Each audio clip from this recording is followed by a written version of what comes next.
Start. नमस्कार दोस्तों, निर्माण आईएएस की ऑनलाइन क्लासेस में आपका स्वागत है। मेरा नाम है हर्ष गुप्ता और आज मैं आपसे जो टॉपिक डिस्कस करने जा रहा हूं वो है ऑपरेटिंग सिस्टम। इससे पहले वाले लेक्चर में मैंने आपको ऑपरेटिंग सिस्टम के बारे में थोड़ी सी जानकारी दी थी। मैंने आपको बताया था कि आपका जो ऑपरेटिंग सिस्टम है वो क्या है, वो आपका सिस्टम सॉफ्टवेयर का एक प्रकार है जो क्या करता है, जो आपके कंप्यूटर के मूलभूत कार्यों का संचालन करता है ना। आज हम ऑपरेटिंग सिस्टम को थोड़ा विस्तार से समझेंगे कि ऑपरेटिंग सिस्टम क्या है, इसके क्या कार्य हैं और ये कितने प्रकार का होता है। देखिए, यहाँ कुछ परिभाषाएं लिखी हुई हैं ऑपरेटिंग सिस्टम की, जो हम पढ़ लेते हैं एक बार। देखिए, ऑपरेटिंग सिस्टम आपको मैंने कहा समझाया था क्या है, आपका सिस्टम सॉफ्टवेयर का एक प्रकार जो आपके कंप्यूटर के मूलभूत कार्यों का क्या कर रहा है, संचालन कर रहा है। देखिए, इसकी पहली परिभाषा है, ऑपरेटिंग सिस्टम ऐसे सॉफ्टवेयर प्रोग्रामों का समूह है जो मानव तथा एप्लीकेशन सॉफ्टवेयर के बीच संवाद स्थापित करता है। क्या स्थापित करता है? ऑपरेटिंग सिस्टम आपके ऐसे सॉफ्टवेयर प्रोग्रामों का समूह है जो मानव तथा एप्लीकेशन सॉफ्टवेयर के बीच संवाद स्थापित करता है। क्या मतलब हुआ इसका? देखिए, मानव मतलब हम लोग यूजर, और एप्लीकेशन सॉफ्टवेयर कल मैंने आपको बताया था क्या था आपका, जैसे आपका कह सकते हैं विंडोज मीडिया प्लेयर, वो क्या था आपका, वो आपके एप्लीकेशन सॉफ्टवेयर का एग्जांपल था। हम लोग जो विंडोज मीडिया प्लेयर्स में मूवी देखते हैं तो बेसिकली हम इंटरेक्ट किसके थ्रू हो रहे हैं, हम हो रहे हैं ऑपरेटिंग सिस्टम के थ्रू। ऑपरेटिंग सिस्टम के कारण ही क्या कर पा रहे हैं, हम विंडोज मीडिया प्लेयर को एक्सेस कर पा रहे हैं। तो यही चीज यहाँ लिखी हुई है कि जो ऑपरेटिंग सिस्टम वो क्या है, वो ऐसे सॉफ्टवेयर प्रोग्रामों का समूह है जो मानव तथा एप्लीकेशन सॉफ्टवेयर के बीच क्या स्थापित कर रहा है, उनके बीच संवाद स्थापित कर रहा है। यानी यूजर और जो आपके एप्लीकेशन सॉफ्टवेयर हुए, जैसे आपके विंडोज मीडिया प्लेयर हुए, आपका एमएस वर्ड हुआ, पावर पॉइंट हुआ, इन सबके बीच में क्या है, हमारे उनके बीच में संवाद स्थापित कर रहा है। ठीक है ना, आपके ऑपरेटिंग सिस्टम की वजह से क्या कर पा रहे हैं, हम इनके यूजर और आपके एप्लीकेशन सॉफ्टवेयर के बीच क्या हो रहा है, इंटरेक्शन हो पा रहा है। ठीक, इसकी दूसरी परिभाषा देखिए, ऑपरेटिंग सिस्टम ऐसा प्रोग्राम है जो कंप्यूटर के विभिन्न अंगों को निर्देश देता है कि किस प्रकार से प्रोसेसिंग का कार्य सफल होगा। क्या है ऑपरेटिंग सिस्टम? कैसा प्रोग्राम है? ऑपरेटिंग सिस्टम ऐसा प्रोग्राम है जो कंप्यूटर के जितने भी अंग हैं, जितने भी उसके पार्ट हैं, उन सबको क्या देता है, वो निर्देश देता है, डायरेक्शन देता है कि किस प्रकार से आपका प्रोसेसिंग का कार्य सफल होगा। ठीक है, ये आगे कैसे निर्देश देगा, ये मैं अभी आपको आगे बताऊंगा। देखिए, नेक्स्ट है, ऑपरेटिंग सिस्टम एक ऐसा सॉफ्टवेयर है जो उपयोगकर्ता एवं हार्डवेयर के बीच माध्यम का कार्य करता है। ये चीज भी मैंने आपको कल बताया था कि ऑपरेटिंग सिस्टम क्या है। ऑपरेटिंग सिस्टम आपका ऐसा सॉफ्टवेयर है जो उपयोगकर्ता एवं हार्डवेयर के बीच माध्यम का कार्य कर रहा है। मतलब हमारे और कंप्यूटर के बीच जो माध्यम है वो क्या है, वो है आपका ऑपरेटिंग सिस्टम, जिसकी वजह से हम उससे इंटरेक्ट कर पा रहे हैं। ठीक है, तो ये आपकी ऑपरेटिंग सिस्टम की कुछ परिभाषाएं थी जो आपको समझ में आ गई होगी। आगे बढ़ते हैं। देखिए, नेक्स्ट है आपका ऑपरेटिंग सिस्टम के कार्य। ऑपरेटिंग सिस्टम के क्या क्या कार्य करते हैं। अभी मैंने आपको बताया था कि आपका जो ऑपरेटिंग सिस्टम है वो क्या करता है, वो आपके कंप्यूटर के मूलभूत कार्यों का संचालन करता है। तो वो कंप्यूटर के मूलभूत कार्यों का संचालन कैसे करता है, वो अब आपको यहाँ पर स्पष्ट हो जाएगा। देखिए, ऑपरेटिंग सिस्टम का जो पहला कार्य वो क्या है, वो है आपका मेमोरी प्रबंधन। क्या है?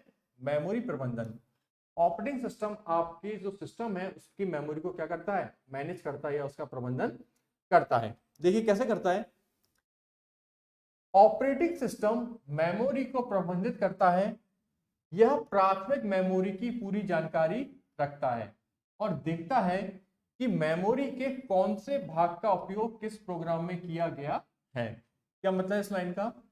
देखिए, आप अपने सिस्टम पे किसी भी प्रोग्राम पे काम करते हो तो आपको मेमोरी जरूरत तो पड़ेगी, है ना। आपके जो भी इंटरमीडिएट रिजल्ट्स आएंगे टेम्परेरी आप कहाँ स्टोर करोगे, मेमोरी पे। तो जो ऑपरेटिंग सिस्टम है वो क्या कर रहा है, वो आपकी जो प्राइमरी मेमोरी है, आपकी जो प्राथमिक मेमोरी है, उस पर पूरी तरह से क्या कर रहा है, उस पर पूरी तरह से नजर रख रहा है कि किस प्रोग्राम ने मेमोरी के किस भाग का प्रयोग किया है और कितनी देर तक किया है ना। ये चीज यहाँ लिखी हुई है कि ऑपरेटिंग सिस्टम क्या कर रहा है, यह प्राथमिक मेमोरी की पूरी जानकारी रखता है और देखता है कि मेमोरी के कौन से भाग का उपयोग किस प्रोग्राम में किया गया है। मतलब हम अपने सिस्टम पे जो प्रोग्राम चला रहे हैं उन प्रोग्रामों ने मेमोरी के किस भाग का प्रयोग किया है और कितनी देर तक किया, ये सबकी इन सबकी जानकारी किसके पास रहती है, इस सबकी जानकारी आपके ऑपरेटिंग सिस्टम के पास रहती है।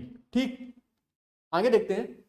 जब भी कोई प्रोग्राम रिक्वेस्ट करता है तो ऑपरेटिंग सिस्टम मेमोरी का आवंटन करता है, तथा जब किसी प्रक्रिया को इसकी आवश्यकता नहीं होती तो ऑपरेटिंग सिस्टम मेमोरी को डी एलोकेट कर देता है, यानी पुनः आवंटन कर देता है। क्या मतलब हुआ, देखिए अभी मैंने आपको बताया कि हम लोग जब काम करते हैं, मान लीजिए किसी प्रोग्राम में काम कर रहे हैं तो हमको किसकी जरूरत पड़ेगी, हमको मेमोरी की जरूरत पड़ेगी, है ना। तो मान लीजिए आप किसी प्रोग्राम पे काम कर रहे हैं सिस्टम पे, तो प्रोग्राम को किसकी जरूरत पड़ी, मेमोरी की। तो मेमोरी कैसे मिलेगी प्रोग्राम को, प्रोग्राम को क्या करना पड़ेगा, प्रोग्राम को ऑपरेटिंग सिस्टम से रिक्वेस्ट करना पड़ेगा कि मुझे किसकी जरूरत है, मुझे मेमोरी की जरूरत है, इसलिए मुझे मेमोरी का आवंटन किया जाए। तो जैसे ही प्रोग्राम की जो रिक्वेस्ट है वो ऑपरेटिंग सिस्टम के पास पहुंचेगी, वो क्या करेगा, वो उस प्रोग्राम को मेमोरी का आवंटन कर देगा, है ना। और जब उस प्रोग्राम की मेमोरी की आवश्यकता खत्म हो जाएगी, उसको जरूरत नहीं होगी मेमोरी की, तो क्या करेगा ऑपरेटिंग सिस्टम, ऑपरेटिंग सिस्टम ने जो मेमोरी उस प्रोग्राम को आवंटित की थी उसको वो क्या कर देगा, उसका वो पुनः आवंटन कर देगा, यानी वो मेमोरी किसी और दूसरे प्रोग्राम को दे देगा। उस मेमोरी को क्या करेगा, वो उस मेमोरी को डी एलोकेट कर देगा। क्लियर हुआ, फिर से देख लेते हैं इसको।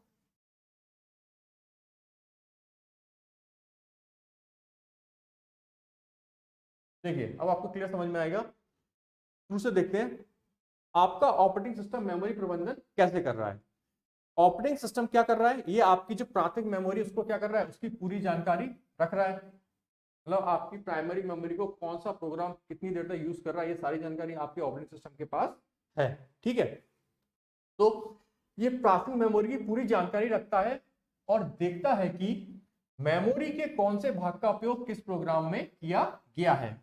आपके ऑपरेटिंग सिस्टम को इसकी पूरी जानकारी है कि मेमोरी के किस भाग का कौन सा प्रोग्राम इस्तेमाल उपयोग कर रहा है। आगे, जब भी कोई प्रोग्राम रिक्वेस्ट करता है तो ऑपरेटिंग सिस्टम क्या करता है, ऑपरेटिंग सिस्टम उसे मेमोरी का आवंटन कर देता है।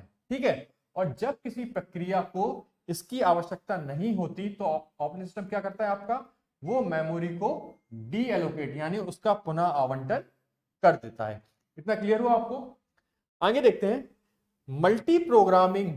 मल्टी प्रोग्रामिंग में ऑपरेटिंग सिस्टम यह तय करता है कि किसी प्रक्रिया को कब और कितनी देर तक मेमोरी मिलेगी। क्या मतलब हुआ उसका, मल्टी प्रोग्रामिंग का मतलब है कि जब आप एक से ज्यादा प्रोग्राम आपके सिस्टम पे एक साथ चल रहे हो, है ना, तो कंप्यूटर की जो मेमोरी है रिसोर्स तो एक ही है भाई, कंप्यूटर की जो मेमोरी है वो तो एक ही है, वो तो आपका रिसोर्स एक ही है, संसाधन एक ही है, पर उस संसाधन का प्रयोग करने वाले यूजर क्या है, वो एक से ज्यादा है ना। तो जब संसाधन एक हो और उस संसाधन का इस्तेमाल करने वाले लोग एक से ज्यादा हो तो क्या करना पड़ेगा, आपको मैनेज करना पड़ेगा, है ना। उन जितने भी आपके यूजर्स हैं उनके बीच में आपको समन्वय बनाना पड़ेगा, मेमोरी को मैनेज करना पड़ेगा।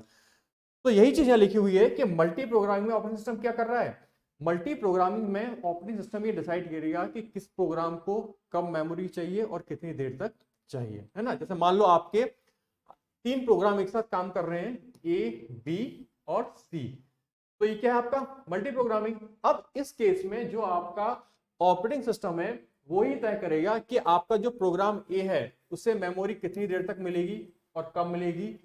ऐसे ही बी, आपका जो प्रोग्राम बी है उसे मेमोरी कितनी देर तक मिलेगी और कब मिलेगी। और ऐसे ही आपका जो प्रोग्राम सी है उसके बारे में भी आपका ऑपरेटिंग सिस्टम डिसाइड करेगा कि उसे मेमोरी कब मिलेगी और कितनी देर तक मिलेगी। सो ये पूरा डिसीजन कौन ले रहा है आपका, ये ले रहा है आपका ऑपरेटिंग सिस्टम, यानी आपका ओएस, जिसे आप क्या कहते हैं, विंडोज आपके 98 2000 क्या है आपके ऑपरेटिंग सिस्टम है ना। तो ये क्या कर रहे हैं, ये मल्टी प्रोग्राम में ये डिसाइड कर रहे हैं कि किसी प्रक्रिया को यानी किसी भी प्रोग्राम को कब और कितनी देर तक मेमोरी मिलेगी। क्लियर हुआ। तो ये था आपका क्या, मेमोरी प्रबंधन। अब मेमोरी प्रबंधन से आपको एक चीज समझ में आ रही होगी कि जो मेमोरी प्रबंधन है वो कैसा कार्य है, वो आपका मूलभूत कार्य है ना। जैसे मैंने आपको पहले बताया था पिछले लेक्चर में कि ऑपरेटिंग सिस्टम क्या कर रहा था, कंप्यूटर के मूलभूत कार्यों को नियंत्रित या संचालित कर रहा था। तो आपने देखा कि वो मेमोरी प्रबंधन को किस प्रकार संचालित कर रहा है। ठीक है, आगे बढ़ते हैं। तो इसका दूसरा कार्य ऑपरेटिंग सिस्टम का वो है आपका प्रोसेसर प्रबंधन। ठीक जैसे अभी मैंने आपको मेमोरी प्रबंधन समझाया, बिल्कुल वैसा ही आपका क्या है, प्रोसेसर प्रबंधन है। तो जैसे ऑपरेटिंग सिस्टम आपकी मेमोरी को प्रबंधित कर रहा था, यानी आपके मेमोरी को मैनेज कर रहा था, ठीक उसी प्रकार जो आपका ऑपरेटिंग सिस्टम है वो आपके प्रोसेसर को भी क्या करता है, आपके प्रोसेसर को भी मैनेज करता है, यानी आपके प्रोसेसर का भी प्रबंधन करता है। देखिए, मल्टी प्रोग्रामिंग वातावरण में ऑपरेटिंग सिस्टम तय करता है कि किसी प्रक्रिया को प्रोसेसर कितनी देर तक तथा कब मिलेगा। ठीक जैसे मेमोरी के केस में आपका जो ऑपरेटिंग सिस्टम है वो डिसाइड कर रहा था कि मल्टी प्रोग्रामिंग के केस में किसी प्रोग्राम या प्रक्रिया को कब और कितनी देर तक मेमोरी मिलेगी, ठीक उसी प्रकार प्रोसेसर के केस में भी क्या है, इस केस में भी आपका ऑपरेटिंग सिस्टम ये डिसाइड करेगा या निर्णय लेगा कि किसी पर्टिकुलर प्रक्रिया को प्रोसेसर कितनी देर तक और कब मिलेगा, है ना। जब आपके एक से ज्यादा प्रोग्राम चल रहे हो तो यहाँ भी क्या है, आपका रिसोर्स एक ही है, भाई प्रोसेसर तो एक ही है, पर उस प्रोसेसर का उपयोग करने वाले लोग कितने, एक से ज्यादा। तो इस केस में आपका जो ऑपरेटिंग सिस्टम है वही ये डिसाइड करेगा कि किस प्रक्रिया को प्रोसेसर कितनी देर तक और कब मिलेगा। क्लियर है। इस प्रक्रिया को आप क्या कहते हैं, इस प्रक्रिया को प्रोसेसर शेड्यूलिंग कहा जाता है। क्या कहा जाता है, इस प्रक्रिया को कहा जाता है प्रोसेसर शेड्यूलिंग। मतलब आपने प्रोसेसर को क्या कर दिया, शेड्यूल कर दिया है अलग अलग आपके जो प्रोग्राम है उनके बीच में, कि भाई इतने समय के लिए तुम्हारे पास, इतने समय के लिए तुम्हारे पास। ठीक है, आगे बढ़ते हैं। देखिए, जब किसी प्रोग्राम को सीपीयू यानी प्रोसेसर की आवश्यकता नहीं होती तो ऑपरेटिंग सिस्टम क्या करता है, इसे पुनः आवंटित यानी डी एलोकेट करता है। सेम मेमोरी की तरह कि जब किसी प्रक्रिया को आपको प्रोसेसर की जरूरत नहीं पड़ेगी तो क्या करेगा आपका ऑपरेटिंग सिस्टम, वो इस ऑपरेटिंग सिस्टम को इस प्रोसेसर को क्या कर देगा, डी एलोकेट कर देगा, मतलब उस प्रोग्राम से हटा के कहीं और आवंटित कर देगा। क्लियर हुआ। तो इसको एक बार फिर से पढ़ लेते हैं, प्रोसेसर प्रबंधन क्या होता है। देखिए, मल्टी प्रोग्रामिंग वातावरण में ऑपरेटिंग सिस्टम क्या कर रहा है, तय कर रहा है कि किसी प्रक्रिया को प्रोसेसर कितनी देर तक तथा कब कब मिलेगा। क्लियर है। इस प्रक्रिया को क्या बोला जाता है, इस प्रक्रिया को प्रोसेसर शेड्यूलिंग कहा जाता है। ठीक है। जब किसी प्रोग्राम को सीपीयू की आवश्यकता नहीं होती तो ऑपरेटिंग सिस्टम क्या करेगा, ऑपरेटिंग सिस्टम इसे पुनः डी एलोकेट कर देगा, यानी वहां से प्रोसेसर को हटा देगा। क्लियर हुआ। तो ये था आपका क्या, ये था आपका प्रोसेसर प्रबंधन। ये भी क्या है आपका, आपके प्रोसेसर को प्रबंधित करना भी मतलब क्या है, आपके कंप्यूटर के मूलभूत कार्यों को संचालित करना। ठीक है,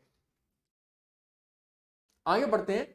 जो इसका अगला कार्य है ऑपरेटिंग सिस्टम का वो है आपका डिवाइस प्रबंधन। क्या है, डिवाइस प्रबंधन।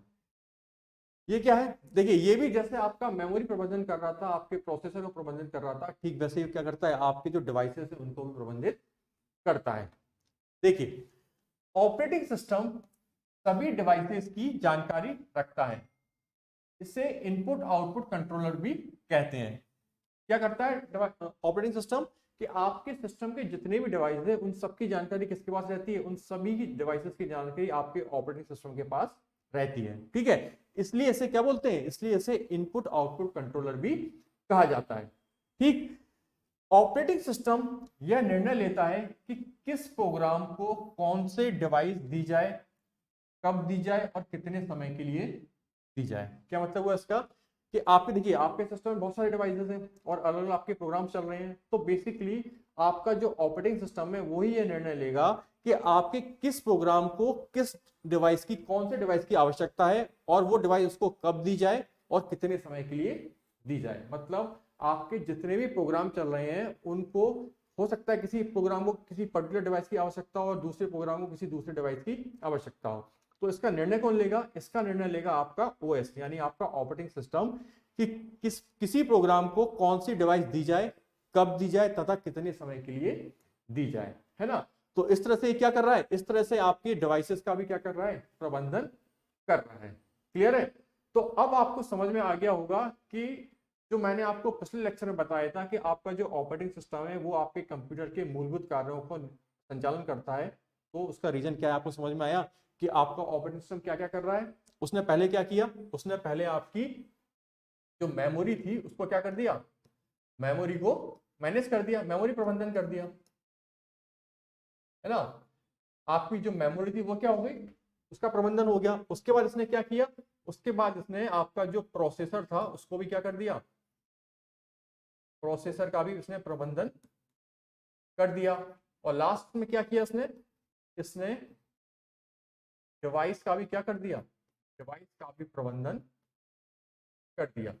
तो ओवरऑल जब आपके सिस्टम में मेमोरी का प्रबंधन हो जाए, प्रोसेसर का प्रबंधन हो जाए और आपके डिवाइसों का प्रबंधन हो जाए, इसका मतलब आपके सिस्टम का जो भी मूलभूत कार्य था वो सब किसके अंदर आ जाएगा, वो आपके इन तीनों के अंदर आ जाएगा। और इन तीनों कार्यों का प्रबंधन कौन कर रहा है, आपका ऑपरेटिंग सिस्टम। इसलिए कहा जाता है कि आपका जो ऑपरेटिंग सिस्टम है वो आपके कंप्यूटर के समस्त कार्यों, जो भी जितने भी मूलभूत कार्य हैं उनका क्या करता है, उनका संचालन करता है। ठीक, ये क्लियर हुआ आपको। आगे बढ़ते हैं। अगला जो हमारा सब टॉपिक है वो है आपका ऑपरेटिंग सिस्टम के प्रकार। ऑपरेटिंग सिस्टम कितने प्रकार के हो सकते हैं। देखिए, ऑपरेटिंग सिस्टम के कई प्रकार हो सकते हैं और हम उन सभी प्रकारों को एक एक कर समझेंगे। देखिए, पहला आपका जो प्रकार है ऑपरेटिंग सिस्टम का वो है आपका सिंगल यूजर ऑपरेटिंग सिस्टम। क्या है, सिंगल यूजर ऑपरेटिंग सिस्टम। आपको इसके नाम से ही समझ में आ रहा होगा ये कैसा, किस प्रकार का ऑपरेटिंग सिस्टम है, ये कैसा ऑपरेटिंग सिस्टम है। इस प्रकार के ऑपरेटिंग सिस्टम में क्या होता है, एक बार में एक ही उपयोगकर्ता को कार्य करने की अनुमति होती है। क्या होती है, जैसे कि आप अपने घरों में जो आप अपने लैपटॉप और डेस्कटॉप पे काम करते हैं, वो कैसा ऑपरेटिंग सिस्टम है, वहां पे आप यूज करते हो सिंगल यूजर ऑपरेटिंग सिस्टम को, है ना। आप अपने लैपटॉप पे एक समय में एक ही व्यक्ति कार्य कर सकता है। ये तो संभव है नहीं कि आपका लैपटॉप हो, आप एक साथ एक से ज्यादा व्यक्ति उस पर कार्य कर लें। तो बेसिकली आप किसका यूज कर रहे हो, आप सिंगल यूजर ऑपरेटिंग सिस्टम का ही इस्तेमाल कर रहे हो, है ना। इस प्रकार के ऑपरेटिंग सिस्टम में क्या है, इस प्रकार के ऑपरेटिंग सिस्टम में एक बार में एक ही उपयोगकर्ता को क्या है, कार्य करने की अनुमति होती है। मतलब एक बार में एट ए टाइम आपका एक व्यक्ति या एक यूजर ही इस पर कार्य कर सकता है। ठीक, जैसा आपको पता है ये क्या है, आपका विंडोज 2000 हो या आपका विंडोज एक्सपी हो, विंडोज 98, ये सब कैसे थे आपके, ये सब आपके सिंगल यूजर ऑपरेटिंग सिस्टम थे। अर्थात इन ऑपरेटिंग सिस्टम पे एक बार में एक ही व्यक्ति कार्य कर सकता था। क्लियर है। तो ये था आपका क्या, सिंगल यूजर ऑपरेटिंग सिस्टम। आगे बढ़ते हैं। नेक्स्ट है आपका मल्टी यूजर ऑपरेटिंग सिस्टम। इसके भी नाम से आपको आइडिया लग रहा होगा कि ये किस प्रकार का ऑपरेटिंग सिस्टम है। देखिए, मल्टी यूजर ऑपरेटिंग सिस्टम में एक समय में एक से अधिक उपयोगकर्ताओं को कार्य करने की अनुमति होती है। क्या होती है, ये ऐसा ऑपरेटिंग सिस्टम है जहां एक समय में आपके एक से ज्यादा व्यक्ति एक साथ कार्य कर सकते हैं। ठीक, यह ऑपरेटिंग सिस्टम सभी उपयोगकर्ताओं के मध्य संतुलन बनाए रखता है तथा प्रत्येक प्रोग्राम की संसाधन संबंधी जरूरतों को पूरा करता है। क्या करता है, देखिए ये कैसा आपका ऑपरेटिंग सिस्टम है, मल्टी यूजर, मतलब इसमें एक बार में एक से ज्यादा व्यक्ति एक साथ काम कर रहे हैं, है ना। पर आपके जो कंप्यूटर के संसाधन है वो तो एक ही है भाई, वो तो एक से ज्यादा हो नहीं सकते। तो इसका मतलब क्या है, आपका संसाधन एक है और उस संसाधन को इस्तेमाल करने वाले लोग एक से ज्यादा हैं। तो इस केस में आपको क्या करना पड़ेगा, इस केस में आपको अलग अलग यूजर्स के बीच क्या बनाना पड़ेगा, समन्वय या कोऑर्डिनेशन बनाना पड़ेगा, है ना। तो यही चीज यहाँ लिखी हुई है कि ये क्या करता है, ये ऑपरेटिंग सिस्टम सभी उपयोगकर्ताओं के बीच क्या बनाए रखता है, उनके बीच में संतुलन बनाए रखता है तथा जितने भी आपके प्रोग्राम या आपके जितने भी यूजर हैं उनकी जो भी संसाधन संबंधी जरूरत है उनको क्या करता है, पूरा करता है। जैसे मान लीजिए आपके एक साथ 3 यूजर या 3 प्रोग्राम इस पर चल रहे हैं, है ना। तो क्या है, अब ए को भी जरूरत हो सकती है संसाधन की, बी को भी और सी को भी। तो क्या करेगा, ये आपका ऑपरेटिंग सिस्टम कुछ इस तरह से बैलेंस बनाएगा कि आपके तीनों यूजर्स की संसाधन संबंधी जरूरतें क्या हो जाए, पूरी हो जाए।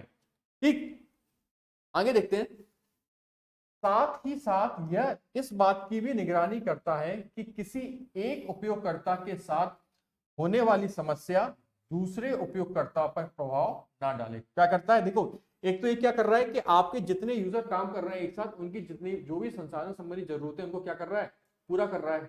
प्लस वो ये भी देख रहा है कि मान लो आपका कोई यूजर है ए, इसको अगर कोई प्रॉब्लम हो रही है तो इसकी प्रॉब्लम का असर बी और सी पर ना जाए, वो इस बात का ही पूरा ध्यान रखेगा कि आपके किसी एक यूजर को अगर कोई दिक्कत आ रही है तो उस समस्या का असर बाकी जो आपके और उपयोगकर्ता है उनके ऊपर ना पड़े। ठीक है, देखिए इसको एक बार शुरू से देख लेते हैं।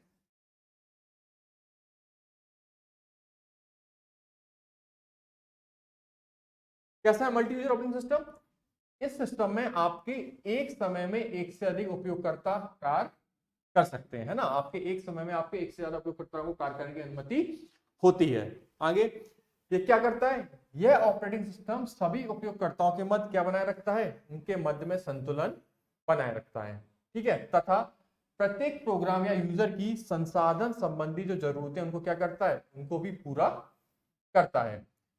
साथ ही साथ इस बात का भी ध्यान रखता है, इस बात की भी निगरानी करता है कि किसी एक उपयोगकर्ता के साथ होने वाली समस्या, किसी भी एक, मान लो किसी उपयोगकर्ता के साथ कोई समस्या आ रही है तो वो जो समस्या है वो दूसरे उपयोगकर्ता पर प्रभाव ना डाले। किसी एक उपयोगकर्ता के साथ होने वाली समस्या दूसरे उपयोगकर्ताओं पर प्रभाव ना डाले। ठीक है, आगे यह ऑपरेटिंग सिस्टम कंप्यूटर के संसाधनों का सर्वाधिक उपयुक्त उपयोग करता है। क्या करता है? ये जो आपका ऑपरेटिंग सिस्टम है ये आपके कंप्यूटर के जो संसाधन है उनका सबसे उपयुक्त, सबसे अच्छा उनका प्रयोग कर पाता है। ठीक, इसका उदाहरण कुछ है आपके, जैसे आपका यूनिक्स और वीएमएस, इसका फुल फॉर्म है वर्चुअल मेमोरी सिस्टम। ये आपको याद होनी चाहिए कि आपके मल्टी यूजर ऑपरेटिंग सिस्टम के क्या क्या एग्जांपल है, जैसे इसमें आपका यूनिक्स और वीएमएस। ठीक है, तो ये आपको क्लियर हुआ कि मल्टी यूजर ऑपरेटिंग सिस्टम क्या होता है। अब हम आगे बढ़ते हैं। देखिए अगला हमारा जो प्रकार है वो है आपका सिंगल टास्किंग ऑपरेटिंग सिस्टम। क्या है? Single tasking operating system. इसको भी आपको आइडिया लग रहा होगा कि इसके नाम से कि एक्चुअली ये कैसा ऑपरेटिंग सिस्टम है। ये कैसा ऑपरेटिंग सिस्टम है? ये है आपका सिंगल टास्किंग, मतलब इस ऑपरेटिंग सिस्टम में एक बार में एक ही कार्य को संपन्न करने की क्षमता होती है। ये कैसा ऑपरेटिंग सिस्टम है?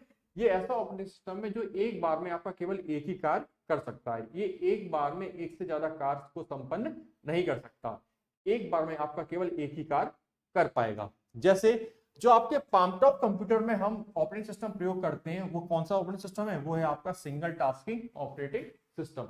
मैंने जब आपको कंप्यूटर के प्रकार पढ़ाए थे तो उसमें आपको मैंने पामटॉप के बारे में भी बताया था, और मैंने आपको यह भी बोला था कि पामटॉप कैसा कंप्यूटर है, इसका बहुत सीमित उपयोग ही किया जा सकता है। तो उसका रीजन क्या है? बिकॉज उसमें आप जो ऑपरेटिंग सिस्टम को इस्तेमाल कर रहे हो, उपयोग कर रहे हो, वो कैसा है? वो है आपका सिंगल टास्किंग ऑपरेटिंग सिस्टम। अर्थात इस ऑपरेटिंग सिस्टम में एक बार में एक ही कार्य को संपन्न करने की क्षमता होती है, जैसा कि आपके पामटॉप कंप्यूटर में। पामटॉप कंप्यूटर में आपका जो ऑपरेटिंग सिस्टम वो कैसा है आपका? वो है आपका सिंगल टास्किंग ऑपरेटिंग सिस्टम। इसलिए आपका जो पामटॉप कंप्यूटर है वो केवल बहुत सीमित एप्लीकेशंस को ही परफॉर्म कर सकता है। क्लियर है? आगे बढ़ते हैं। नेक्स्ट है आपका मल्टीटास्किंग ऑपरेटिंग सिस्टम। क्या है? Multitasking operating system. इसके भी नाम से आपको आइडिया लग रहा होगा कि ये ऑपरेटिंग सिस्टम किस प्रकार का है। ये कैसा ऑपरेटिंग सिस्टम है? ये है आपका मल्टीटास्किंग। अर्थात इस ऑपरेटिंग सिस्टम में एक से अधिक कार्यों को संपन्न करने की क्षमता होती है। ये कैसा ऑपरेटिंग सिस्टम है? ये आपका ऐसा ऑपरेटिंग सिस्टम है जिसमें आप एक से अधिक कार्यों को संपन्न कर सकते हैं। ठीक, इसमें उपयोगकर्ता दो कार्यों के मध्य स्विच कर सकता है। क्या मतलब हुआ इसका? जैसे मल्टीटास्किंग मतलब क्या हुआ कि आप जो, जैसे आपका जो सिस्टम है, आप लैपटॉप पे काम कर रहे हो तो आप कई बार एक से ज्यादा विंडोज उस पर ओपन कर लेते हो, है ना। तो आपको इजीली एक विंडो से अगर दूसरी विंडो पे जाना है तो जिस विंडो से आपको दूसरी विंडो पर जाना है तब क्या करते हो? आप उसको मैक्सिमाइज और मिनिमाइज के थ्रू पहुंच जाते हो। ठीक, यही चीज यहाँ लिखी हुई है कि कैसा सिस्टम है आपका। इस ऑपरेटिंग सिस्टम में आप एक से अधिक कार्यों को संपन्न कर सकते हैं और इनका इसमें उपयोगकर्ता क्या करता है? दो कार्यों के मध्य इजीली स्विच कर सकता है, मतलब दो विंडो के बीच वो इजीली स्विच कर सकता है। जिस विंडो पे वो पहले काम कर रहा है उसको क्या कर देगा? वो मिनिमाइज कर देगा, और जिस विंडो पे उसे जाना है उस पर क्या कर देगा? उसको वो मैक्सिमाइज कर देगा। सो इजीली वो दो विंडो के बीच में स्विच कर सकता है। क्लियर हो? अच्छा, जो आपका मल्टीटास्किंग ऑपरेटिंग सिस्टम है ये बेसिकली इसको आप दो भागों में बांट सकते हो। ये आप दो भागों में आपका बांटा जा सकता है। पहला आपका कहलाता है प्रीएम्प्टिव मल्टीटास्किंग ऑपरेटिंग सिस्टम। क्या कहलाता है? पहला आपका कहलाता है प्रीएम्प्टिव मल्टीटास्किंग ऑपरेटिंग सिस्टम, और दूसरा आपका कहलाता है कोऑपरेटिव मल्टीटास्किंग ऑपरेटिंग सिस्टम। ये आपके क्या है? ये आपके मल्टीटास्किंग ऑपरेटिंग सिस्टम के प्रकार हैं। तो ये आपको क्लियर हुआ कि मल्टीटास्किंग ऑपरेटिंग सिस्टम क्या है। ये कैसा ऑपरेटिंग सिस्टम है? इस ऑपरेटिंग सिस्टम में एक से अधिक कार्यों को संपन्न करने की क्षमता होती है ना। इसमें उपयोगकर्ता दो कार्यों के मध्य इजीली स्विच कर सकता है। ठीक, ये कितने प्रकार का होता है? ये आपके दो प्रकार का हो सकता है, प्रीएम्प्टिव और दूसरा कोऑपरेटिव। ठीक है, तो हम दोनों को समझते हैं कि दोनों है क्या। पहला है आपका प्रीएम्प्टिव मल्टीटास्किंग ऑपरेटिंग सिस्टम। ठीक है, ये आपके मल्टीटास्किंग ऑपरेटिंग सिस्टम का पहला प्रकार है। ये क्या है? देखिए, इस प्रकार के ऑपरेटिंग सिस्टम में कंप्यूटर के संसाधनों को कई कंप्यूटर प्रोग्राम तथा हार्डवेयर डिवाइस शेयर करते हैं तथा इनका प्रयोग करते हैं। क्या करते हैं? ये कैसा है आपका मल्टीटास्किंग? अभी मैंने बताया था कि जब रिसोर्स एक हो और उसका इस्तेमाल करने वाले एक से ज्यादा हो तो क्या होगा? आपको समन्वय बनाना पड़ेगा, कोऑर्डिनेशन बनाना पड़ेगा, है ना। तो क्या लिखा हुआ है इसमें? इस प्रकार के ऑपरेटिंग सिस्टम में कंप्यूटर के संसाधनों को क्या कर रहे हैं? कई सारे कंप्यूटर प्रोग्राम और हार्डवेयर डिवाइस क्या कर रहे हैं? शेयर कर रहे हैं और उसका उपयोग कर रहे हैं। तो उसको क्या बनाना पड़ेगा? इसको बनाना पड़ेगा समन्वय, कोऑर्डिनेशन। वो कैसे बनाएगा? देखिए, यह अपने समस्त कंप्यूटेशन टाइम को कार्यों के मध्य बांट देता है। क्या करता है? इस ऑपरेटिंग सिस्टम का जितना भी कंप्यूटेशन टाइम है उसको क्या करेगा? ये जितने आपके प्रोग्राम्स हैं उनके बीच में क्या कर देगा? बांट देगा। मतलब जैसे सपोज इसका जो कंप्यूटेशन टाइम है वो है आप इसका क्या 10 मिनट। तो क्या करेगा? मान लो आपके क्या है, आपके कोई 5 प्रोग्राम क्या हो रहे हैं, आप एक साथ क्या कर रहे हो, 5 प्रोग्राम आपके चल रहे हैं इस पे। तो क्या करेगा? इसका जो टोटल कंप्यूटेशन टाइम था उसको क्या करेगा? उसको इन पांचों के मध्य बांट देगा, है ना। कुछ इस तरह से बोलेगा कि 2 मिनट तुम ले लो, 2 मिनट तुम ले लो, 2 मिनट तुम ले लो, 2 मिनट तुम ले लो और 2 मिनट तुम ले लो। तो इसका जो ओवरऑल कंप्यूटेशन टाइम था 10 मिनट, उसने क्या किया? उसने जितने भी प्रोग्राम इस पर काम कर रहे थे एक साथ उनके बीच में बांट दिया, है ना। तो इस प्रकार से इसने क्या किया? इस प्रकार से इसने जो भी आपके कंप्यूटर प्रोग्राम थे एक से ज्यादा जो काम कर रहे थे उनके बीच में क्या बना दिया? उनके बीच में समन्वय स्थापित कर दिया। क्लियर है? कि समझ में आया आपको कि प्रीएम्प्टिव मल्टीटास्किंग ऑपरेटिंग सिस्टम क्या है? इस प्रकार के ऑपरेटिंग सिस्टम में कंप्यूटर के संसाधनों को कई कंप्यूटर प्रोग्राम और हार्डवेयर डिवाइस शेयर करते हैं, और जहां शेयरिंग होगी वहां क्या करना पड़ेगा? जहां भी आपकी शेयरिंग होगी संसाधन की, वहां आपको समन्वय या कोऑर्डिनेशन बनाना पड़ेगा। ठीक है, तो कोऑर्डिनेशन कैसे बनाएगा? यह अपने समस्त कंप्यूटेशन टाइम को क्या करेगा? कार्यों के मध्य बांट देगा, जैसा मैंने अभी आपको यहां बताया। ठीक, आगे इसमें एक पूर्व निर्धारित मापदंड के अनुसार किसी नए कार्य का निष्पादन पूर्व कार्य के निष्पादन को रोककर प्रारंभ किया जा सकता है। जैसे मान लो आप कोई पर्टिकुलर प्रोग्राम पे काम कर रहे हो, आपको दूसरा प्रोग्राम करना है, तो कुछ समय के लिए आप पहले प्रोग्राम का निष्पादन रोक सकते हो और दूसरे प्रोग्राम के निष्पादन को प्रारंभ कर सकते हो। ठीक, इसका एग्जाम्पल है आपका विंडो एनटी। ये आपको याद रखना है कि आपका जो विंडो एनटी क्या है, वो आपके प्रीएम्प्टिव मल्टीटास्किंग ऑपरेटिंग सिस्टम का एग्जांपल है। क्लियर है? तो ये आपको समझ में आया क्या है आपका प्रीएम्प्टिव मल्टीटास्किंग ऑपरेटिंग सिस्टम। आगे बढ़ते हैं। जो दूसरा प्रकार था आपका मल्टीटास्किंग का, वो क्या था? वो था आपका कोऑपरेटिव मल्टीटास्किंग ऑपरेटिंग सिस्टम। ये क्या है? देखिए, ये मल्टीटास्किंग का सबसे सरलतम रूप है, सबसे आसान रूप है आपका किसका? मल्टीटास्किंग का। इसमें होता क्या है? इस ऑपरेटिंग सिस्टम में एक प्रोग्राम तब तक सीपीयू का प्रयोग करता है जब तक कि उसे आवश्यकता होती है। ठीक है, यदि कोई प्रोग्राम सीपीयू का उपयोग नहीं कर रहा तो वह दूसरे प्रोग्राम को अस्थायी रूप से सीपीयू के प्रोग्राम करने की अनुमति दे देता है। क्या मतलब हुआ? देखिए, नाम क्या है? कोऑपरेटिव। सो कोऑपरेटिव को हिंदी में क्या बोलते हैं? सहकारिता। तो सहकारिता में क्या होता है कि सहकारिता में आपका जो संसाधन होता है उसको क्या करते हैं? आपके जो मेंबर्स होते हैं वो बारी बारी से उस संसाधन को उपयोग करते हैं, है ना। जैसे मान लो किसी एक उपयोगकर्ता को जरूरत पड़ी संसाधन की, तो सारा संसाधन किसको मिल जाएगा? उस एक उपयोगकर्ता को मिल जाएगा, और उसको बोला जाएगा जब तक आपकी जरूरत है तब तक आप इस संसाधन का उपयोग करो, और जैसे ही आपकी जरूरत खत्म हो जाती है आप इस संसाधन को किसी दूसरे मेंबर को ट्रांसफर कर दो। यही होता है ना आपका सहकारिता में। सेम यही चीज आपकी क्या है, सेम यही चीज आपकी कोऑपरेटिव मल्टीटास्किंग ऑपरेटिंग सिस्टम में भी लागू होती है। इसमें क्या होता है कि इसमें एक कोई भी आपका प्रोग्राम तब तक आपके सीपीयू का प्रयोग कर सकता है जब तक कि उसे उसकी आवश्यकता है ना, और जैसे उस प्रोग्राम की आवश्यकता खत्म होगी तो वो क्या करेगा, वो किसी दूसरे प्रोग्राम को उस सीपीयू को ट्रांसफर कर देगा कि अब मेरी जरूरत खत्म हो चुकी है, अब तुम इस संसाधन का उपयोग कर सकते हो। क्लियर है? तो यह है आपका कोऑपरेटिव मल्टीटास्किंग ऑपरेटिंग सिस्टम। इसका एग्जांपल याद रखिए मैक ओएस। जो मैक ओएस है वो आपके कोऑपरेटिव मल्टीटास्किंग ऑपरेटिंग सिस्टम का एग्जांपल है। ठीक है, आगे बढ़ते हैं। अब जो आपका अगला प्रकार है ऑपरेटिंग सिस्टम का वो है आपका टाइम शेयरिंग ऑपरेटिंग सिस्टम। क्या है? Time sharing operating system. ये क्या है?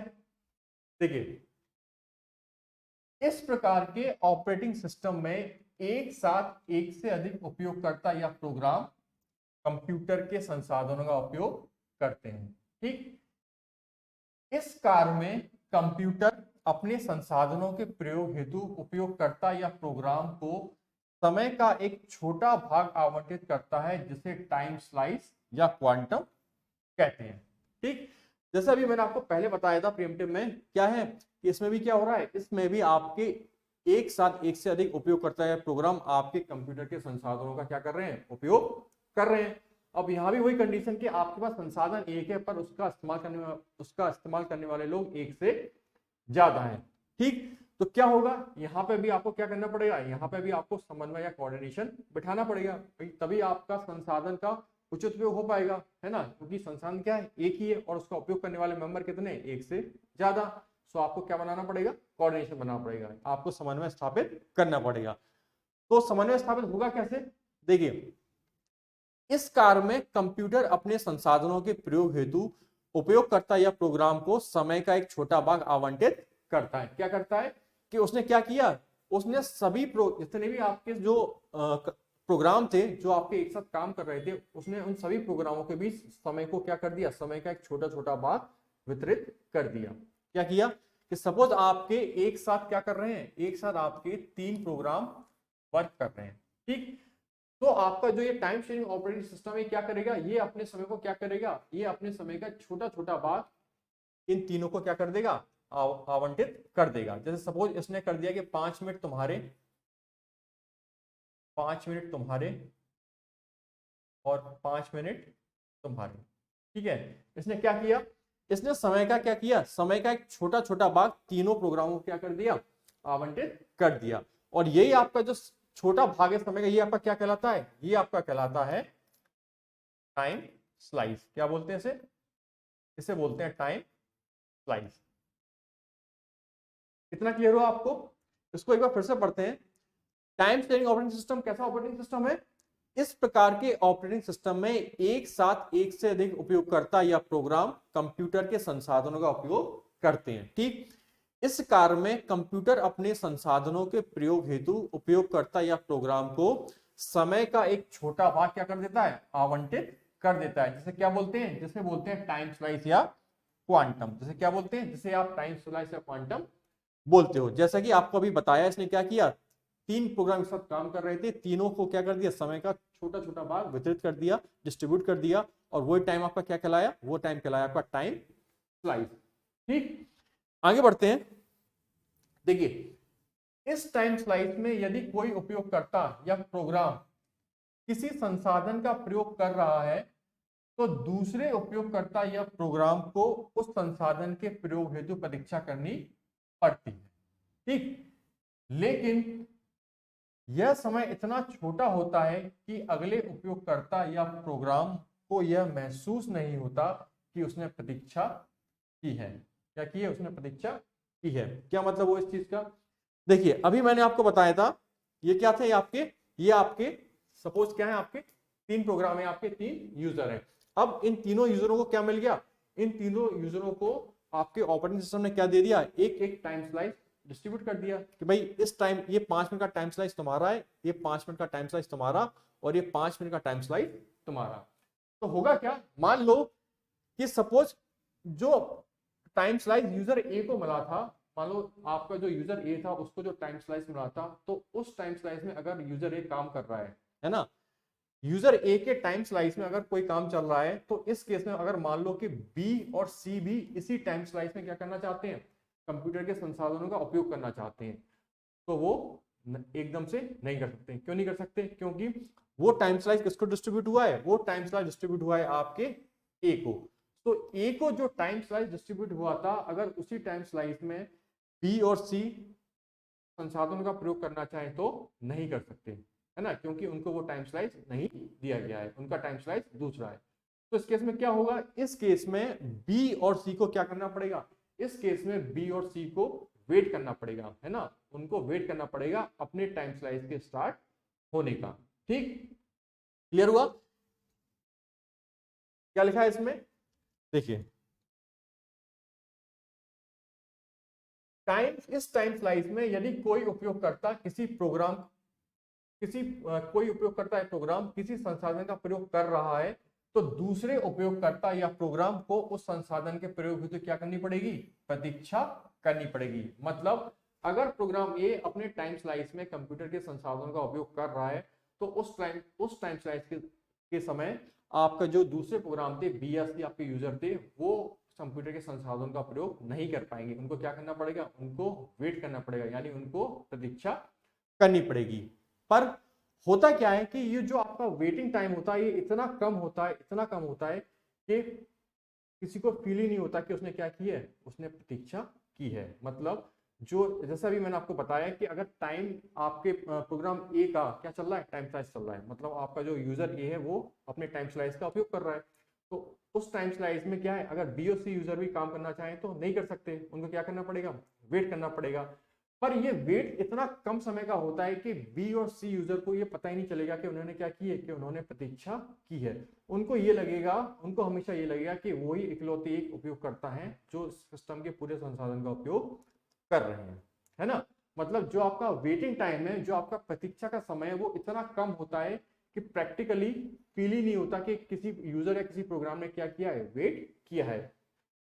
सभी जितने भी यूजर काम कर रहे हैं आपके सिस्टम पे, उन सबको हमेशा यही फीलिंग आएगी कि उन्होंने किसी भी प्रकार की कोई प्रतीक्षा नहीं की है। क्यों? क्योंकि वो जो आपका वेटिंग टाइम है वो बहुत ही ज्यादा कम होता है। ठीक, तो ये क्लियर हुआ आपको क्या है। इस टाइम स्लाइस में यदि कोई उपयोगकर्ता प्रोग्राम किसी संसाधन का प्रयोग कर रहा है, तो दूसरे उपयोगकर्ता या प्रोग्राम को उस संसाधन के प्रयोग हेतु क्या करनी पड़ेगी, प्रतीक्षा करनी पड़ती है। लेकिन यह समय इतना छोटा होता है कि अगले उपयोगकर्ता या प्रोग्राम को यह महसूस नहीं होता कि उसने क्या किया, कि उसने प्रतीक्षा की है। क्लियर हुआ आपको? आगे देखते हैं। देखिए, उपयोगकर्ता यही समझता है कि वही एकमात्र उपयोगकर्ता है जो कंप्यूटर के संसाधनों का प्रयोग कर रहा है। मैंने आपको क्या बताया था कि जितने भी उपयोगकर्ता हैं उनको हमेशा यही फीलिंग आएगी कि वही इकलौते एकमात्र उपयोगकर्ता हैं जो कंप्यूटर के संसाधनों का उपयोग कर रहे हैं। क्यों? इसका क्या रीजन है? इसका रीजन ये है कि जो आपका वेटिंग टाइम है वो एक्चुअल में बहुत ज्यादा कम होता है, तो किसी को फील ही नहीं होता कि उसने क्या किया है, उसने वेट किया है। ठीक, उसको ये लगे, उसको हमेशा यही फील आएगा कि उसको जब भी संसाधन की जरूरत थी उसको वो संसाधन फौरन मिल गया। पर एक्चुअल में हुआ क्या था, एक्चुअल में उसने क्या किया था, वेट किया था, है ना, क्योंकि सबके अलग अलग टाइम स्लॉट बटे हुए थे। पर फील आपको कभी ये नहीं होगा कि आपने क्या किया, कि आपने वेट किया। आपको हमेशा ये लगेगा कि आपको जब आपको जरूरत पड़ी तब आपको वो संसाधन मिल जा रहा है। पर एक्चुअल में हो क्या रहा है, एक्चुअल में आप वेट कर रहे हो, जो कि आपको फील नहीं होता। ठीक है, इसका एक एग्जांपल है, जैसे आपको मैंने मेन फ्रेम कंप्यूटर के बारे में बताया था। क्या था कि मेन फ्रेम कंप्यूटर कैसा था, उसमें आपके एक समय में एक से अधिक व्यक्ति कार्य कर सकते थे, है ना। तो मेन फ्रेम कंप्यूटर में भी क्या है, आपका सेम यही ऑपरेटिंग सिस्टम काम करता है। ठीक, क्या है इसमें, मेन फ्रेम कंप्यूटर जिसमें एक समय में एक से अधिक उपयोगकर्ता कार्य करते हैं, लेकिन फिर भी प्रत्येक व्यक्ति यह समझता है कि वही एकमात्र उपयोगकर्ता है। क्या समझता है? कि प्रत्येक व्यक्ति यही समझता है कि वही एकमात्र उपयोगकर्ता है। इस समझ में आया आपका, इसका क्या मतलब हुआ? अभी मैंने आपको बताया था कि जिस सबको क्या है, सबको अलग अलग उपयोगकर्ताओं को टाइम स्लाइस मिले होते हैं, वो और उसी टाइम स्लाइस के अंदर अपने संसाधनों का उपयोग कर सकते हैं। बाकी अगर दूसरा उस टाइम पीरियड के अंदर अपने संसाधन उपयोग करना चाहता है तो नहीं कर सकता, उसे क्या करनी पड़ेगी, प्रतीक्षा करनी पड़ेगी। पर प्रतीक्षा का समय इतना कम होता है कि किसी को फील ही नहीं होता कि उसने प्रतीक्षा की है। ठीक, ये चीज क्या है, जो आपका टाइम शेयरिंग ऑपरेटिंग सिस्टम है वो क्या करता है मेन फ्रेम कंप्यूटर में, कि मेन फ्रेम कंप्यूटर में आपके जितने भी एक से अधिक उपयोगकर्ता काम कर रहे हैं तो उनको भी क्या करना पड़ेगा, एक्चुअल में वेट तो करना पड़ेगा, पर वो वेटिंग टाइम इतना कम होता है कि किसी भी व्यक्ति को, कोई भी जो भी काम कर रहा है मेन फ्रेम कंप्यूटर पे, उसको हमेशा यही लगेगा कि वही एकमात्र उपयोगकर्ता है ना। आपका जो मेन फ्रेम कंप्यूटर है उस पर क्या है, एक साथ आपके एक से ज्यादा व्यक्ति कार्य कर सकते हैं, ABC हो गया मान लो। अब एक्चुअल में हो क्या रहा है, एक्चुअल में इन तीनों व्यक्तियों के बीच क्या हो रही है, रिसोर्सेज की शेयरिंग हो रही है टाइम स्लाइस के आधार पर हो क्या रहा है, वो वेटिंग टाइम इतना कम हो जाता है कि तीनों को ऐसा लगेगा कि तीनों ही क्या है, तीनों ही सिंगल उस मेन फ्रेम कंप्यूटर का प्रयोग कर रहे हैं। मतलब तीनों को ये फीलिंग नहीं आएगी कि उन्होंने क्या की है, उन्होंने कंप्यूटर के संसाधन के लिए प्रतीक्षा की है। तो ये क्लियर हुआ कि आपका टाइम शेयरिंग ऑपरेटिंग सिस्टम क्या होता है। आगे देखिए, इस ऑपरेटिंग सिस्टम में मेमोरी प्रबंधन बहुत महत्वपूर्ण होता है। क्या होता है, इस ऑपरेटिंग सिस्टम में मेमोरी प्रबंधन बहुत महत्वपूर्ण होता है। बिल्कुल होगा, क्यों, क्योंकि आपके क्या है, आपके यूजर क्या है, एक से ज्यादा है, तो आपको मेमोरी मैनेज करनी पड़ेगी।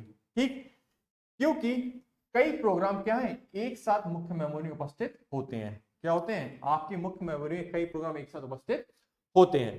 ठीक, होता क्या है, इस व्यवस्था में सभी प्रोग्राम टाइम स्लाइस के आधार पर मुख्य मेमोरी में बारी बारी से लाए जाते हैं। क्या जाते हैं, सभी प्रोग्राम टाइम स्लाइस के आधार पर मुख्य मेमोरी में बारी बारी से लाए जाते हैं, और जैसे उनका टाइम स्लाइस पूरा होता है, वो क्या होता है, उनके टाइम स्लाइस पूर्ण होने पर मेमोरी से वापस भेज दिए जाते हैं। क्या क्या क्या होता है कि आपके क्या थे, एक साथ बहुत सारे प्रोग्राम में काम कर रहे हैं, अब क्या करना पड़ेगा उनको, उनको उनके टाइम स्लाइस के आधार पर क्या है, मुख्य मेमोरी में लाया जाएगा, और जैसे जैसे आपका टाइम स्लाइस पूरा होता जाएगा वैसे वैसे वो आपका प्रोग्राम मेमोरी से हटता जाएगा। ठीक है, सो इस प्रक्रिया को क्या बोलते हैं, इस प्रक्रिया को बोलते हैं स्वैपिंग। क्या बोलते हैं, स्वैपिंग। ये प्रक्रिया आपकी कहलाती है स्वैपिंग। तो ये कॉन्सेप्ट क्लियर हुआ आपको कि टाइम शेयरिंग ऑपरेटिंग सिस्टम होता क्या है। आगे बढ़ते हैं, नेक्स्ट जो आपका प्रकार है वो है आपका रियल टाइम ऑपरेटिंग सिस्टम। क्या है, वो है आपका रियल टाइम ऑपरेटिंग सिस्टम। इसमें क्या होता है, देखिए, ये आपका ऐसा ऑपरेटिंग सिस्टम है जिसमें क्या है, जिसमें रियल टाइम एप्लीकेशन का क्रियान्वयन किया जाता है। क्या किया जाता है, जिसमें आपका रियल टाइम एप्लीकेशन का क्रियान्वयन किया जाता है। ठीक है, ये अभी आपको आगे मैं समझाता हूं, आपको समझ में आएगा। आगे देखते हैं, रियल टाइम ऑपरेटिंग सिस्टम में किसी कार्य को पूरा करने के लिए क्या दी जाती है, एक समय सीमा दी जाती है, तथा इसी निर्धारित समय में उस कार्य को करना होता है। क्या होता है, इसी निर्धारित समय में उस कार्य को करना होता है। देखिए क्या लिखा हुआ है इसमें, ये आपका ऐसा ऑपरेटिंग सिस्टम है जो क्या कर रहा है, जो आपके रियल टाइम एप्लीकेशन का क्रियान्वयन कर रहा है। जैसे कि मैंने कल एक एग्जांपल बताया था आपको, एयर ट्रैफिक कंट्रोल का बताया था कि जो एयर ट्रैफिक कंट्रोल है उसको क्या करना पड़ता है, उसको रियल टाइम में क्या बताना पड़ता है, उसको रियल टाइम में हवाई जहाज की स्थिति का, लोकेशन का पता की जानकारी देनी पड़ती है ना। क्यों रियल टाइम में क्यों देनी पड़ेगी, क्योंकि जिस समय हवाई जहाज लैंड करेगा, टेक ऑफ करेगा, आपको ठीक उसी समय में ही उसकी जानकारी देनी पड़ेगी। ऐसा नहीं हो सकता कि आपका हवाई जहाज लैंड करे या टेक ऑफ कर जाए और आप उसकी जानकारी आधा घंटे बाद दो, ऐसा नहीं हो सकता। अगर ऐसा हो गया तो दुर्घटना होने की संभावना बनी रहेगी, है ना। सो बेसिकली आप क्या कर रहा है, एयर ट्रैफिक कंट्रोलर आपका, वो आपके रियल टाइम एप्लीकेशन का क्या कर रहा है, क्रियान्वयन कर रहा है। और ये क्रियान्वयन किसके थ्रू हो रहा है, ये क्रियान्वयन हो रहा है आपका रियल टाइम ऑपरेटिंग सिस्टम के थ्रू। क्लियर हुआ इस लाइन का मतलब, ये कैसा ऑपरेटिंग सिस्टम है, ये ऐसा मल्टीटास्किंग ऑपरेटिंग सिस्टम है जो रियल टाइम एप्लीकेशन का क्या करता है, क्रियान्वयन करता है। ठीक, आगे इसमें लिखा है कि रियल टाइम ऑपरेटिंग सिस्टम में किसी कार्य को पूरा करने के लिए एक समय सीमा दी जाती है, और इसी निर्धारित समय में क्या है, आपको उस कार्य को करना होता है। जैसे मान लो एयर ट्रैफिक कंट्रोल के अगर हम एग्जांपल लें, तो जो एयर ट्रैफिक कंट्रोलर है उसको कुछ फिक्स टाइम पीरियड मिलेगा, है ना, कुछ उसको एक लिमिटेड डेडलाइन दी जाएगी, उसी डेडलाइन के अंदर क्या करना पड़ेगा उसको, उसी डेडलाइन के अंदर उसे हवाई जहाज की स्थिति लोकेशन की जानकारी देनी पड़ेगी, है ना। ऐसा नहीं हो सकता कि वो अपने हिसाब से जानकारी दे, उसको जो टाइम लिमिट दी जाएगी, उसको जो डेडलाइन दी जाएगी, उसी डेडलाइन के अंदर ही अंदर क्या है, उसको हवाई जहाज के बारे में जानकारी देनी पड़ेगी। क्लियर हुआ। सो ये चीज ये लिखी हुई है कि रियल टाइम ऑपरेटिंग सिस्टम में किसी कार्य को पूरा करने के लिए क्या दी जाती है, एक समय सीमा दी जाती है और उस समय सीमा के अंदर ही आपको कार्य को पूरा करना होता है। क्लियर है। तो ये समझ में आया कि रियल टाइम ऑपरेटिंग सिस्टम होता क्या है। आगे जो आपका रियल टाइम ऑपरेटिंग सिस्टम है, इसके भी दो प्रकार हो सकते हैं, इसको दो भागों में बांटा जा सकता है। पहला जो इसका प्रकार है वो है hard real time operating system. क्या है, hard real time operating system. ये क्या, इसका क्या मतलब है, देखिए ये जो आपका ऑपरेटिंग सिस्टम है, ये किसी महत्वपूर्ण कार्य को समय पर पूरा करने की क्या देता है, गारंटी देता है। और अगर वो कार्य समय पर पूरा ना हो पाया तो उस स्थिति में प्रोग्राम का निष्पादन क्या माना जाएगा, फेल या असफल माना जाएगा। जैसे आपका एयरक्राफ्ट कंट्रोल सिस्टम या पेसमेकर सिस्टम। क्या मतलब है इसका, देखिए जो आपके hard real time operating system होते हैं, बेसिकली उसमें आपको किसी कार्य को परफॉर्म करने के लिए जो डेडलाइन दी जाती है, आपको उसी डेडलाइन के अंदर ही क्या है, उस कार्य को पूरा करना होता है ना। अगर आप उस डेडलाइन के अंदर काम नहीं कर पाए तो उस केस में आपका जो ऑपरेशन है वो क्या माना जाएगा, वो आपका फेल माना जाएगा।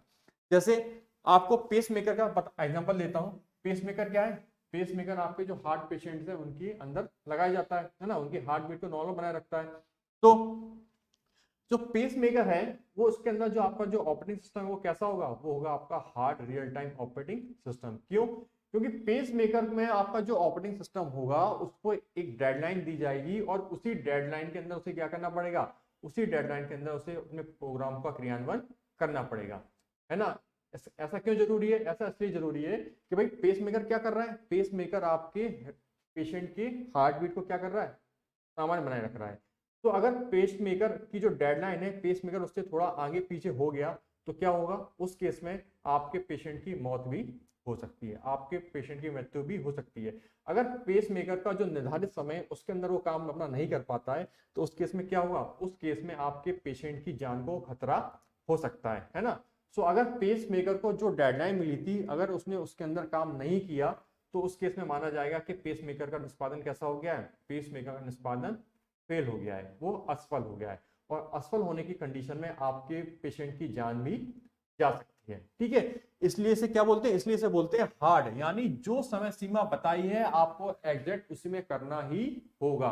ठीक है, आगे पीछे का कोई चांस नहीं है, जो टाइम है आपको उसी के अंदर निपटाना ही पड़ेगा, कुछ भी किंतु परंतु नहीं, आपको उसी टाइमलाइन के अंदर अपने काम को निपटाना पड़ेगा। ठीक, ऐसे आपका क्या है एयरक्राफ्ट कंट्रोल सिस्टम, इसमें भी क्या है भाई, इसमें भी आपका जो हवाई जहाज आ रहा है या हवाई जहाज की लैंडिंग हो रही है, टेक ऑफ हो रहा है, तो आपको ठीक उसी डेडलाइन में ही आपको जानकारी देनी पड़ेगी। ये नहीं हो सकता कि जो आपको डेडलाइन दी गई थी उसके आगे पीछे जाके आप जानकारी दे दो, है ना। इस केस में भी आपका जो ऑपरेशन क्या माना जाएगा, फेल माना जाएगा। क्यों, वही हो सकता है कि अगर आपने जो डेडलाइन आपको दी गई थी उसके अंदर अगर आपने जानकारी नहीं दी हवाई जहाज की, तो हो सकता है क्या हो जाए, हवाई जहाज की दुर्घटना हो जाए, क्रैश हो जाए आपका प्लेन। तो ये क्या है, ये भी आपके hard real time operating system के अंदर आएगा। ठीक, आगे बढ़ते हैं।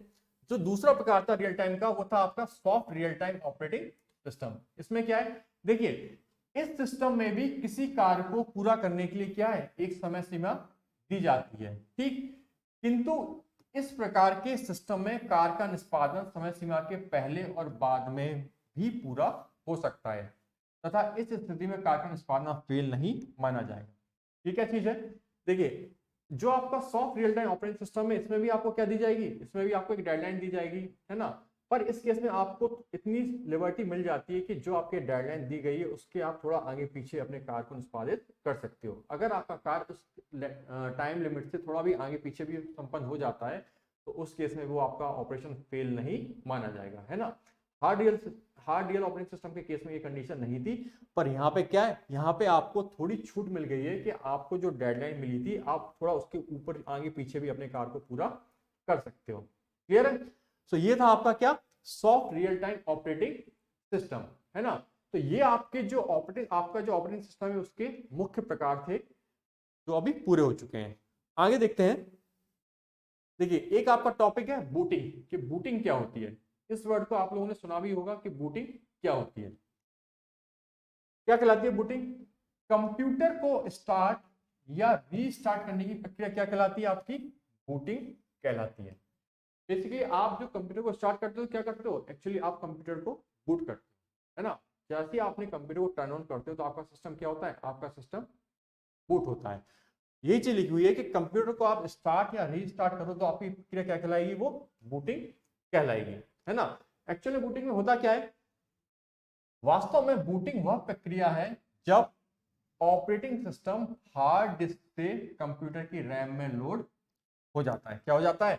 जब आपका ऑपरेटिंग सिस्टम हार्ड डिस्क से कंप्यूटर की रैम में लोड हो जाता है। मतलब मैंने आपको बताया था आपका जो ऑपरेटिंग सिस्टम का सॉफ्टवेयर प्रोग्रामिंग कहां पे स्टोर रहती है? आपके हार्ड डिस्क के अंदर, है ना। जैसे ही आप अपने सिस्टम को टर्न ऑन करते हो तो क्या होता है? आपका जो ऑपरेटिंग सिस्टम है वो हार्ड डिस्क से किस पे लोड हो जाएगा? आपके कंप्यूटर की पासवर्ड मेमोरी, यानी आपके कंप्यूटर की रैम पर वो लोड हो जाएगा। और जैसे ही वो लोड होगा तो क्या है? वो आपकी बूटिंग को स्टार्ट कर देगा। क्लियर हुआ? अच्छा, बूटिंग क्या है आपकी?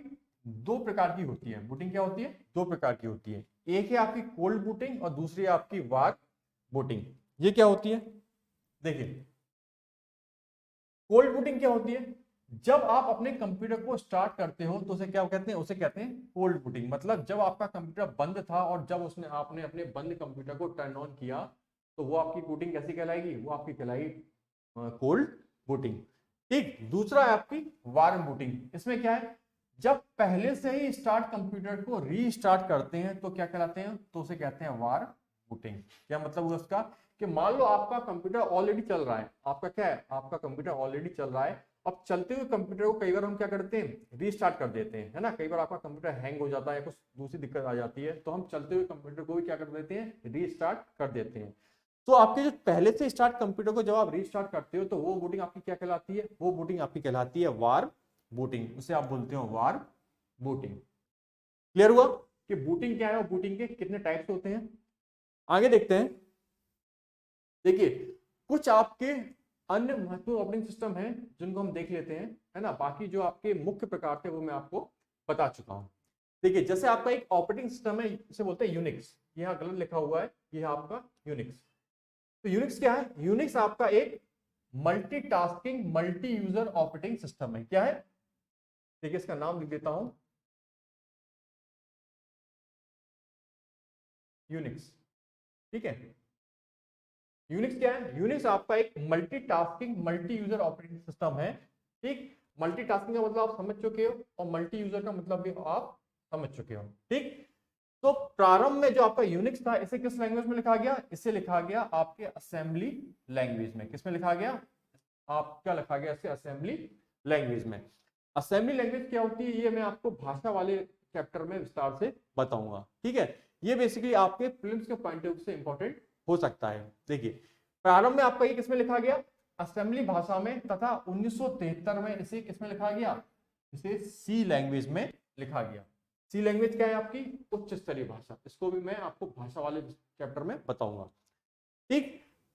आगे जो आपका यूनिक्स है इसका पूरा नाम है यूनिप्लेक्स इंफॉर्मेशन कंप्यूटर सिस्टम। क्या है? यूनिप्लेक्स इंफॉर्मेशन कंप्यूटर सिस्टम। ये भी आपसे फिल्म में पूछा जा सकता है कि यूनिक्स का फुल फॉर्म क्या है।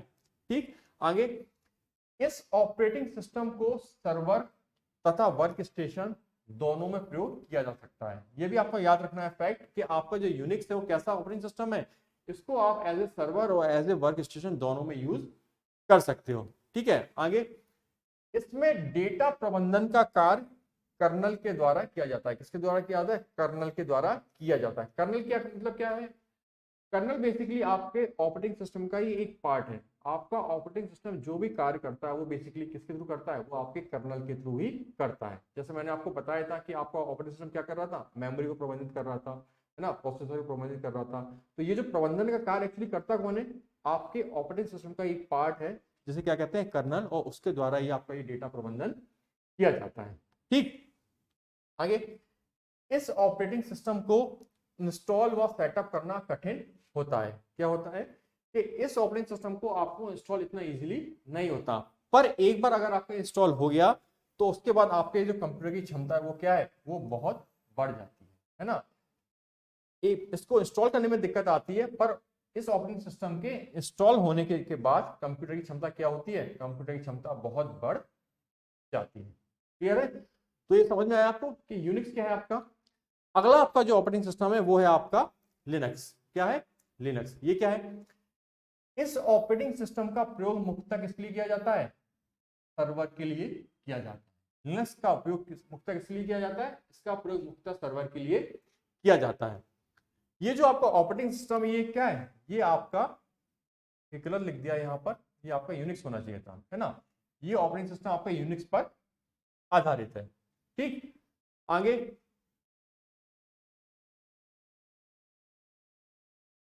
आगे देखते हैं। यह एक ओपन सोर्स सॉफ्टवेयर है तथा सभी प्रकार के कंप्यूटर पर चल सकता है। ये क्या है? यह है आपका ओपन सोर्स सॉफ्टवेयर।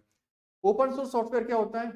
देखिए, इसको आपको एग्जांपल के माध्यम से समझाता हूँ। सपोज कीजिए कि मैं किसी सॉफ्टवेयर को डेवलप करता हूँ, ठीक है। मैंने क्या किया, मैंने कोई सॉफ्टवेयर डेवलप किया और उसको क्या कर दिया, उसको नेट पर अपलोड कर दिया, है ना। उसका यूज कर सकते हैं सभी लोग।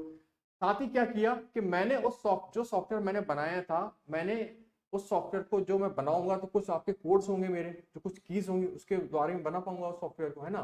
तो उस सॉफ्टवेयर को बनाने के लिए मैंने किन कोड्स का इस्तेमाल किया, मैं उस उस चीज की जानकारी को भी क्या है, पब्लिक डोमेन में रख दूंगा, है ना।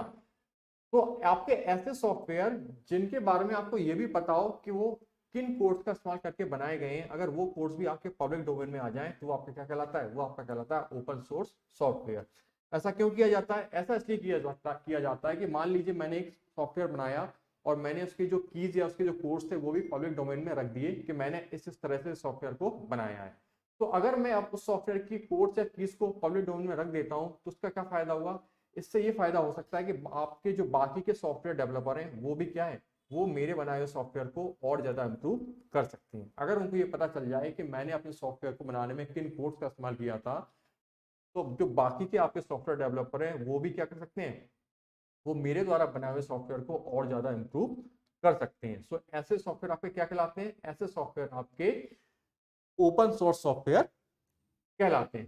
क्लियर है? तो ये आपको समझ में आया लिनक्स। आगे देख लेते हैं कि इस टॉपिक से आपके प्रश्न कैसे पूछे जा सकते हैं। जैसे पहला आपका शुरू में आता है अति लघु उत्तरीय, यानी आपकी 10 शब्द वाले प्रश्न। इसमें आपसे क्या पूछ सकता है? इसमें आपसे सीधा पूछ लेगा कि ऑपरेटिंग सिस्टम के क्या है, इन्हीं 3 प्रकारों के नाम लिखो, तो आपको केवल नाम लिख देने हैं, है ना।